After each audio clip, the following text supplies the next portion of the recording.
Hello, Greek Exegesis students, and welcome to Greek Exegesis of Revelation. I know almost all of you. I think there's one or two of you whom I have not met and who have not met me. If you have not, my name is Dr. Elder. That's how I prefer to be addressed. My pronouns are he, him, and his, and I'm very thrilled to have you in the class, even if I did not have you for Greek 1, if you took Greek 1 elsewhere. So you found your way to the first video for the class. You're in the right place. Congratulations. I want to make a brief comment on why you are where you are, namely why you are on YouTube. So there's three reasons that I host videos on YouTube. The first is so that you can have closed captions of these different videos. So if you haven't seen this yet, or if you haven't figured this out on my YouTube videos yet, there's closed captioning right down here where you can click it and you'll get auto-generated closed captions of what I'm saying. So this is for accessibility reasons, but also so that you might engage what I'm speaking in multiple different ways by being able to hear it and being able to read it. Another reason is that you can change the playback speed on YouTube. So I encourage you, if you find that I am moving too slow and you want things to speed up a little bit, I am absolutely okay with you increasing the playback speed. And of course, if I'm moving too fast, if I tend to talk too fast for you, you can also slow down the playback speed, and you can pause at any time. And as you know, I will often ask you to pause, as I will in just a moment here, to complete different things. And the last reason that I host videos on YouTube is for reasons of bandwidth. So not everyone has the same amount of internet capabilities as far as bandwidth capacities go. So YouTube has the opportunity to change the quality of the video presentation, and that will help with bandwidth issues if you don't have much bandwidth when it comes to internet capacity. So that's why we're here on YouTube. And what we're going to do in this video is talk a little bit about the class in which you are enrolled, namely Greek Exegesis of Revelation. And I want to start our time together by doing a lecture pause. So again, most of you are familiar with these. If you are not familiar with these, lecture pauses are chances for you to stop the video, to pause it, and do something that I ask you to do. And the reason for them is because I thoroughly believe learning to be an active endeavor. I do not envision these videos as a place where I am simply telling you information, but I am guiding you in engagement. Sometimes that does involve me giving you information, but the more that you can do, the more that you can actively engage content, the more that is going to do for your learning. And I know that there's a temptation to sort of just skip over these lecture pauses. I totally and absolutely get that, but to try and encourage you to maybe do more than you might have done in previous semesters and classes with me, I'm going to ask you to complete this lecture pause before completing another one. And this is either create a new file that's going to go in the folder or wherever you're keeping all your digital materials related to this class, called lecture pauses. So this is a place where you'll always just be able to go digitally and compose and do whatever I ask you to do in the lecture pause.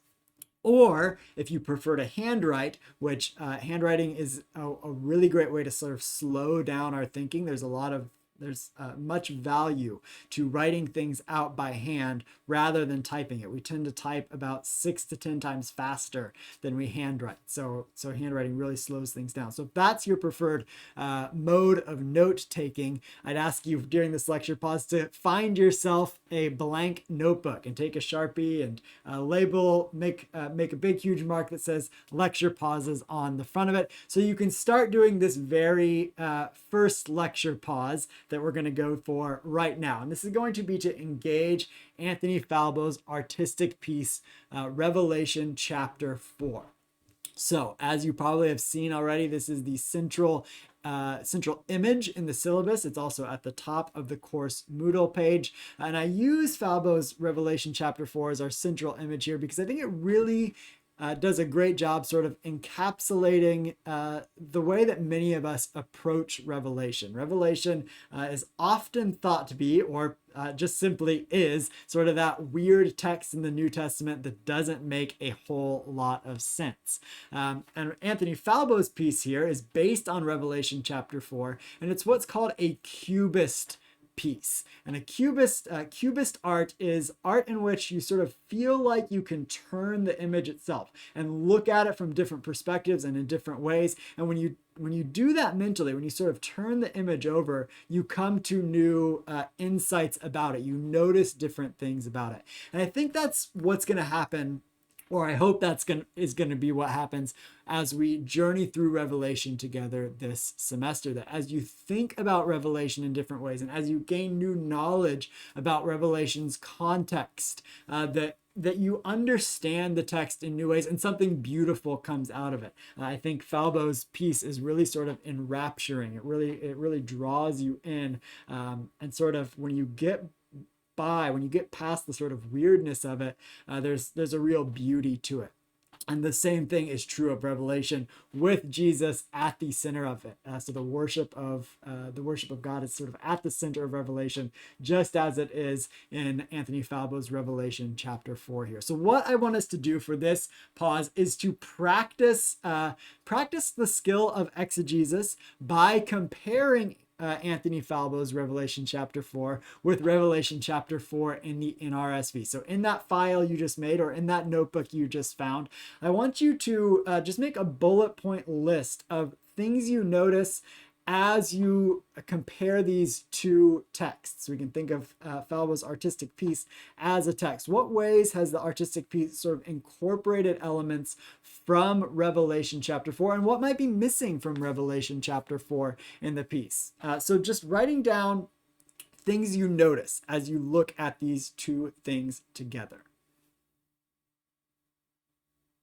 All right, so the reason that we do this is, one, to start engaging Revelation from the very beginning of the course, but also because what you just did right there was essentially practice exegesis, a very close reading of two different texts, thinking about the meaning of them. And so we're going to talk about what exegesis is in this first week of the class. But one of the first things that you have done now for the class is sort of practiced a form of exegesis, a close reading of a text. And you'll see here I've given us the objectives from the syllabus. So we're moving into engaging different parts of the syllabus, things that I really want to tell you about the syllabus. I'm going to ask that you read the syllabus in its entirety, but there are things that I want to highlight and make sure that I say my piece with respect to them.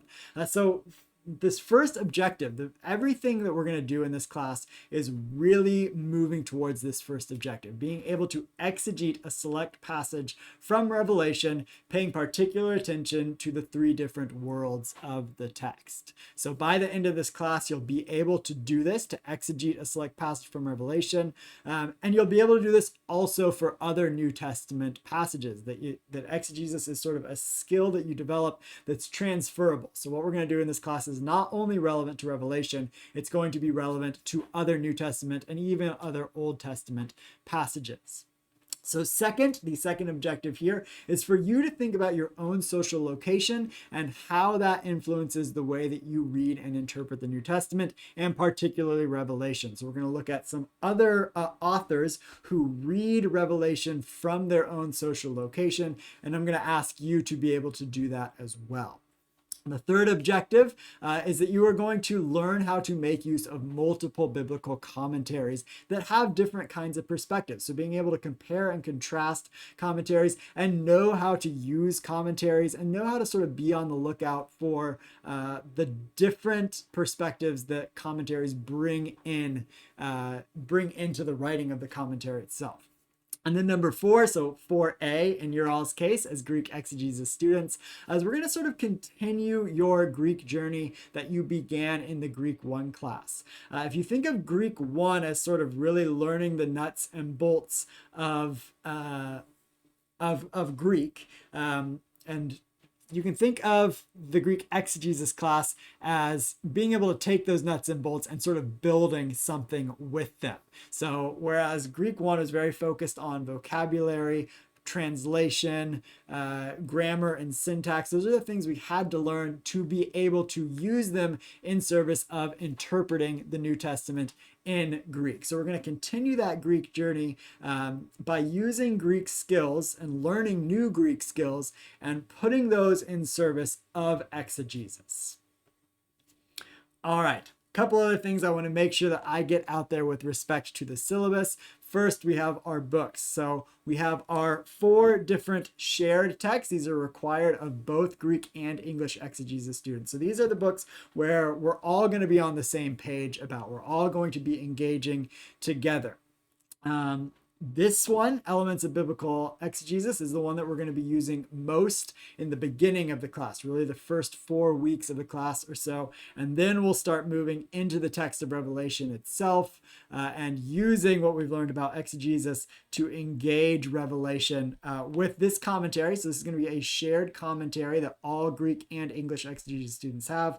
Alan Bosak's Comfort and Protest. This is the subtitle for this book is the Book of Revelation, the Apocalypse of John from a South African perspective. So Bosak really gets at bringing the world in front of the text, bringing his own social identity and the situation in South Africa to his reading of Revelation and Envision at Patmos. So these are going to be texts you need to acquire and that everyone in the class, regardless of which version of the class you're in, is going to be engaging.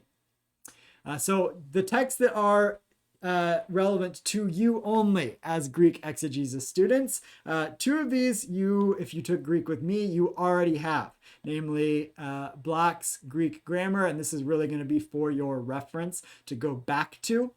And then the Reader's Edition of the Greek New Testament. I'm going to ask you to be working from the Reader's Edition as you go to read the Greek of Revelation and translate the Greek of Revelation, so you get the practice doing that sort of on your own, so that when you're outside of a Greek class, you're able to engage the Greek of the New Testament in the wild, on your own, as it were.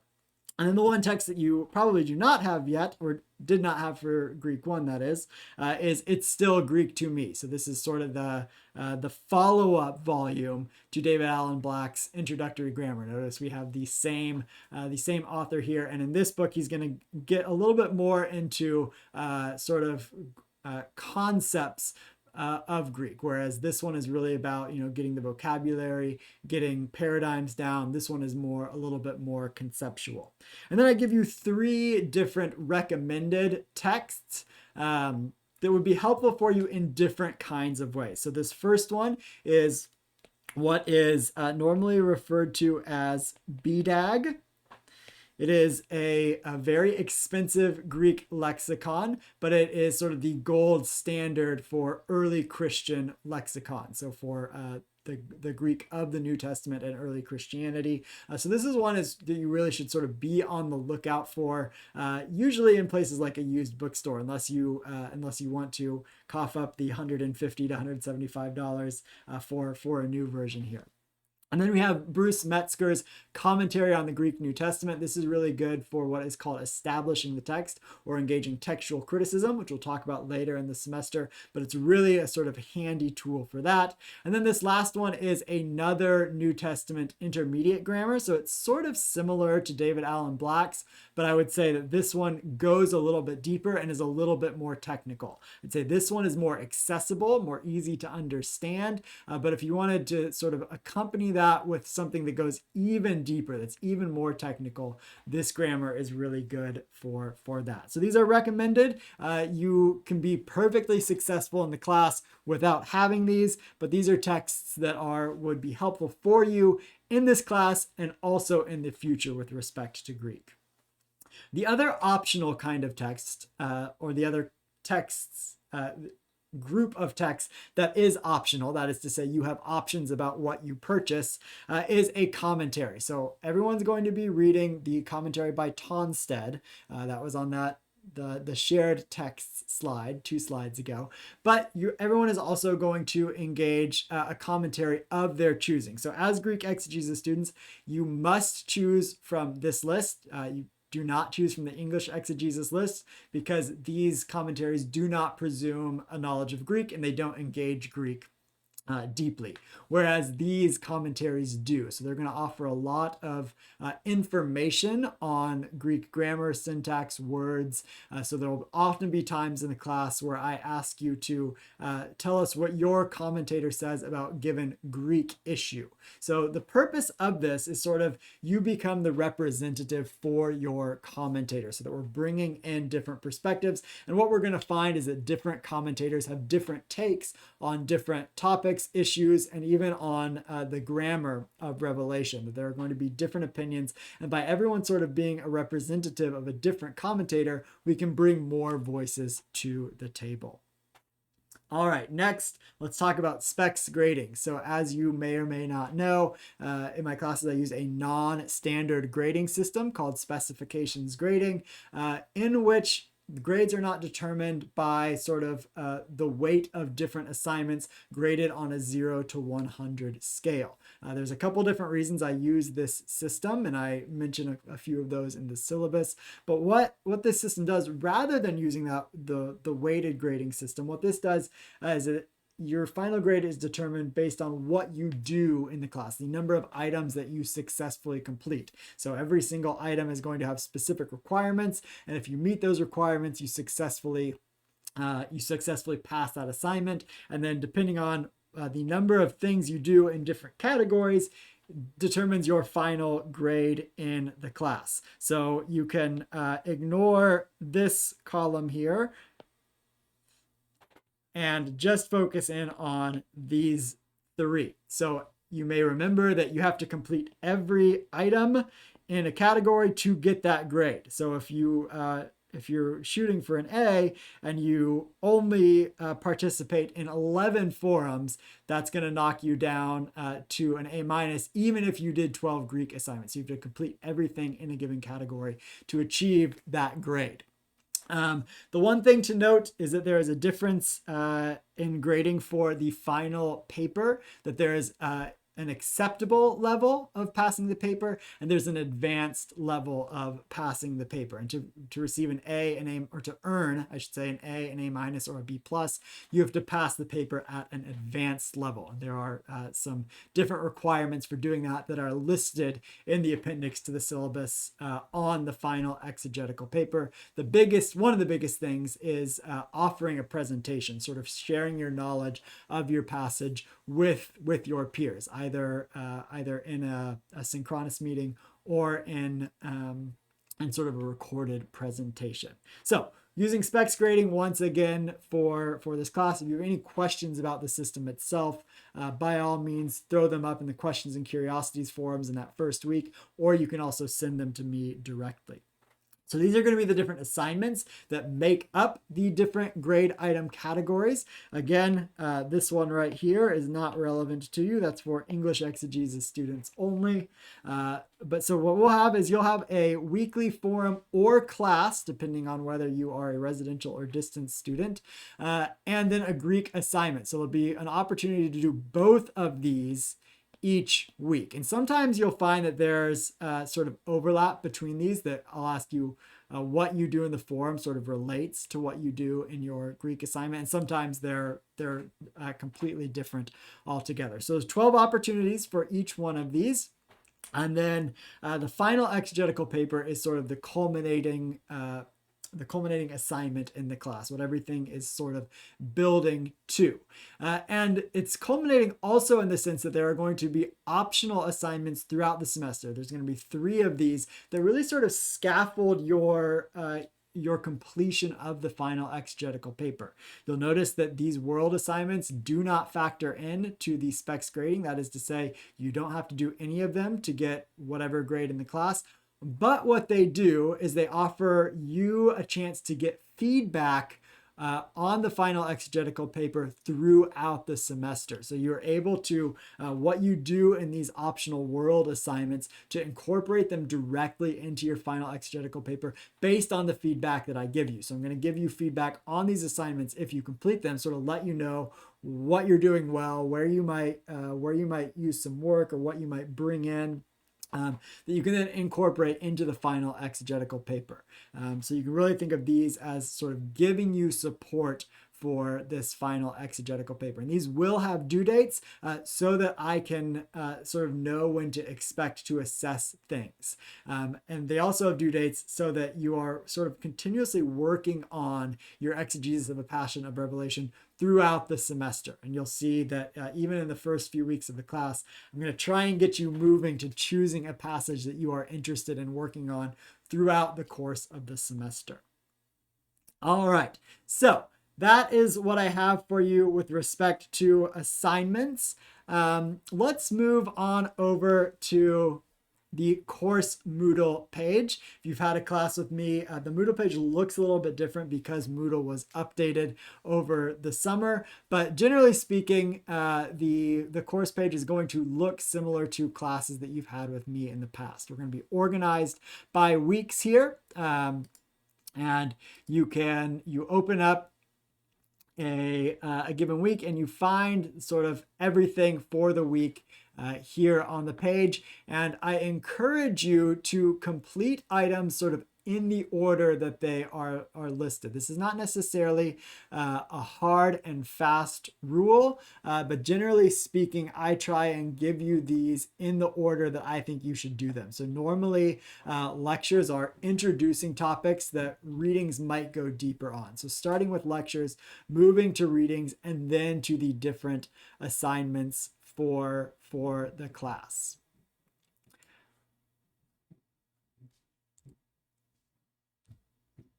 Excuse me, let me bring myself back. Here I am. All right, that is all I have for you as to the welcome and my comments on the syllabus. If you have any questions about anything, I ask you first put them in that questions and curiosities forum in the first week of the class. You can also send them to me, but someone else might have the same question for you. So I look forward to having each one of you in class, and we'll see you in week 1.